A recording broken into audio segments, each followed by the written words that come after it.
All right, guys, this is another CLNS Media Patriots Roundtable. I'm your host, Nick Quaglia, sitting here with Marv, Ezhan, and with Mike Molyneaux. Our old friend, Seth Wickersham, ESPN, he's back, coming out with articles talking about the Bill Belichick, the Tom Brady relationship. Could this whole mess with Tom Brady have been avoided? So, Tom Brady, I think we can all agree now that Brady was unhappy. Brady was not happy with the Patriots, at least these past couple of seasons. Overall, I'd say he's very happy. 6 Super Bowls can do that for you. But Brady not happy over these last 2 seasons. So, based off of the Seth Wickersham piece talking about Brady and his happiness with the Patriots, how did all of this go wrong? Guys, could this Brady situation have been avoided? And with that, I mean, that brings up the hypothetical with Tom Brady being back with the Patriots next season, which we obviously know that's not going to happen now. He's with the Bucs. But could this entire messy situation have been avoided? Could there have been something done with Belichick, Kraft, Brady that could have made Brady come back to the Patriots this year on a 1, 2, 3 year deal? Mike, what do you think? We'll start with you. Could this situation just have been avoided?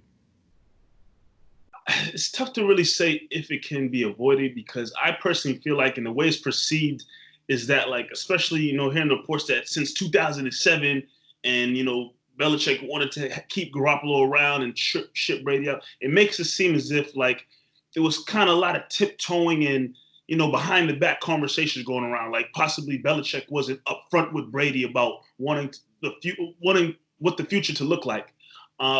With that being said, whether Belichick was upfront with Brady or not upfront, Belichick had in his mind that he possibly wanted to move towards the future with Garoppolo. So I don't think that necessarily changes everything. If Brady knew from Belichick first and foremost, the still idea there is that they're moving on, or there's an idea of moving on without you. If anything, to just kind of keep Brady happy over the last couple of seasons, because in my opinion, I think Brady was also unhappy with the fact that the team didn't do as much as possible in terms of weapon-wise for the roster. You have Brady the next 2 seasons on your team. I've always said it.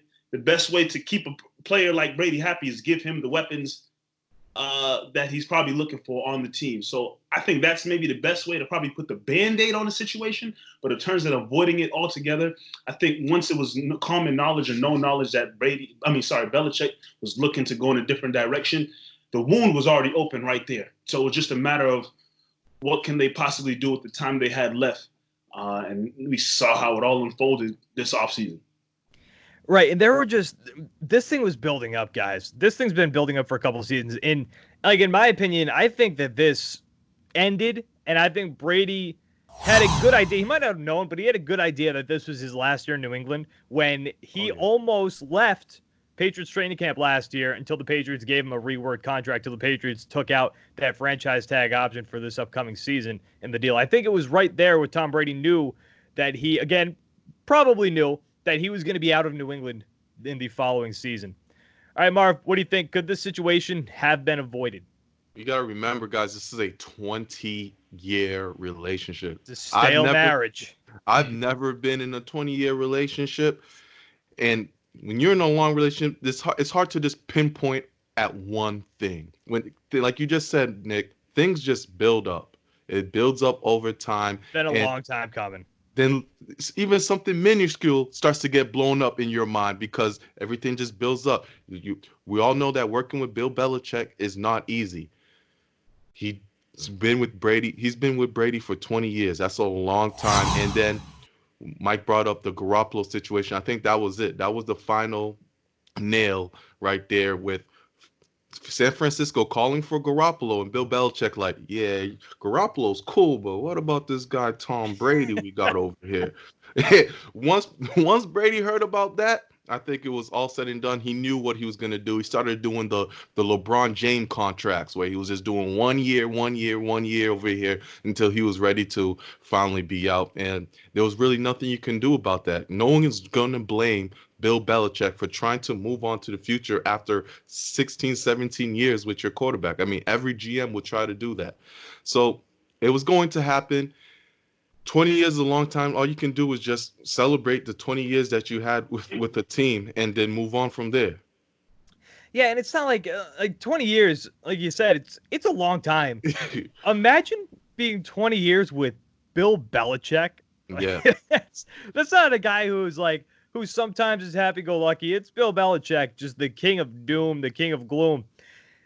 It's got to be tough. I mean, him and Brady are just two totally different people. So eventually, like, that relationship is gonna sour, and it did sour. Like, I think a lot of it does come down to the Jimmy Garoppolo thing too. I think once Brady knew that Bill was ready right then and there to kick Tom to the curb. He was so ready to do it. He was ready to bring in the next guy in Jimmy Garoppolo, but that obviously didn't happen. And I think Tom's thing is he wants to be appreciated. And Giselle even said it in Tom versus Time. I have the quote right here. She said, so this is Giselle, Tom versus Time. He tells me I love it so much, and I just want to go to work and feel appreciated and have fun. And we know that's not Bill Belichick's MO. We know that's not what Bill Belichick does. Bill Belichick is not going to pat you on the ass and say, hey, good job there. Great job. Oh, you're my favorite. I love you so much. He's not going to do that, regardless of who you are. And Bill stuck with that philosophy. He sees every guy the same, honestly. Exactly. And that's literally what it is. Whether it's Brady or, whoever dummy on the team, he sees everybody the same. And as much as we could probably look at it, it's like, wow, damn, how you not going to give Brady the love and admiration he deserves? At the same time, you can say, well, the mindset that Belichick has led them to success that they've had all these years. But I do have a question for you guys. If the Patriots were able to make it to the Super Bowl this past season, win or lose, whatever the case may be, they got through, the AFC and made it to the Super Bowl and possibly won or just made the appearance. Would the offseason have played out any differently, in your opinion, guys? No, the writing's been on the wall. I think they were ready. Brady was going to. It wouldn't mean anything. He'd still be gone. Brady would be gone. I think because after the Garoppolo thing, what happened? Patriots went to 2 Super Bowls. They went against the Eagles and they went against the Los Angeles Rams. Brady was always going to leave no matter what. Even with the Super Bowls, I think this was going to be over.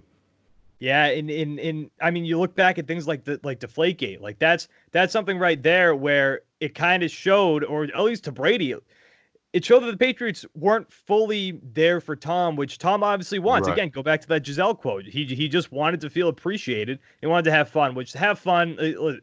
I get it. It's 20 years now in the same career. You want to have fun, but you've been with this organization for a while. You know what this organization's about. It's not about that. So that right there, the writing on the wall. It's time to move on if that's what you want out of this relationship. And Kraft and Bill during Deflategate, to bring it back to that, they didn't have his back there. Not at all. They let Tom hang out too dry.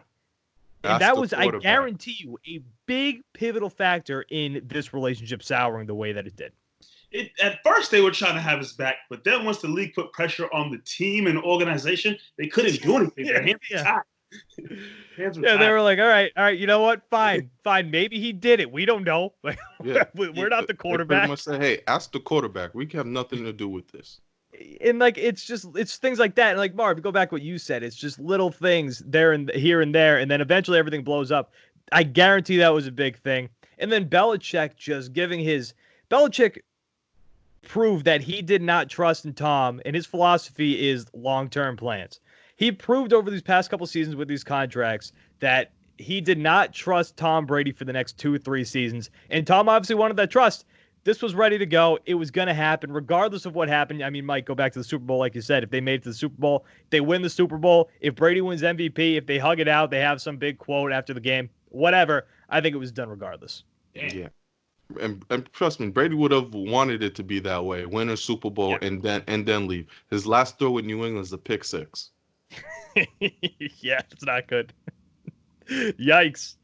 All right, guys, that was another CLNS Media Patriots Roundtable. Nick Quaglia, Marv, Ezhan, Mike Molyneaux. We're going to be back next week with a new set of topics. Honestly, might be Tom Brady related. Who knows? Probably will be. We're all stuck inside for right now, so we got a lot of time to talk to each other. Nick Quaglia, Marv, Ezhan, Mike Molyneaux. Guys, we'll be back next week. Thanks for watching.